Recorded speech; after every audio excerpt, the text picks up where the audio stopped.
So hello guys, just अभी budget बंद हुआ है और रिजल्ट आ चुका है। एसटीटी का क्या था, देखो हम पहले से ही बात कर रहे थे एसटीटी से रिलेटेड। सो एसटीटी बढ़ा दिया गया है टैक्स।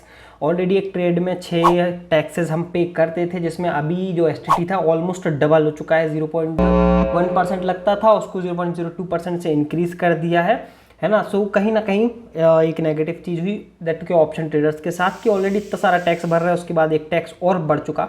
उसके बाद जो एसटीजी होता है ना, मतलब जो शॉर्ट टर्म गेन टैक्स बोलते हैं, मतलब फॉर एग्जांपल आपने कोई स्टॉक खरीदा है, उसको विद इन 1 साल के पहले बेच देते हो, तो उस पर अभी 15% लगता था, बट अब आपको 20% टैक्स देना पड़ेगा। मतलब जो स्विंग ट्रेडर्स हैं ना, जो कैश में स्विंग करते हैं, अब उनको भी एक प्रकार से नेगेटिव है उनके लिए, क्योंकि अब 20% देना पड़ेगा शॉर्ट टर्म गेन टैक्स। ठीक है, जो लॉन्ग टर्म गेन टैक्स दो लगते हैं होल्डिंग में, शॉर्ट टर्म और लॉन्ग टर्म। तो long term gain tax almost 12.5% बढ़ा हो गया है, जो कि पहले 10% लगता था। मतलब ऑलमोस्ट 2.5% बढ़ा दिया है टैक्स उस पर।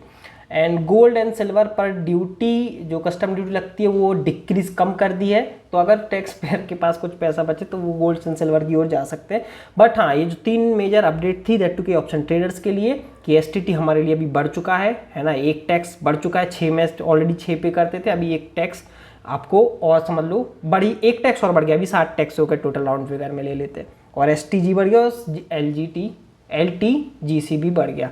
सो होप्स यू गाइस आपको इन्फॉर्मेशन पसंद आई होगी। पसंद तो नहीं आई होगी, मतलब खराब ही लगा होगा स्पेशली ट्रेडर्स को। तो प्लीज़ ऐसे लेटेस्ट अपडेट्स के लिए चैनल को जरूर सब्सक्राइब कर लेना।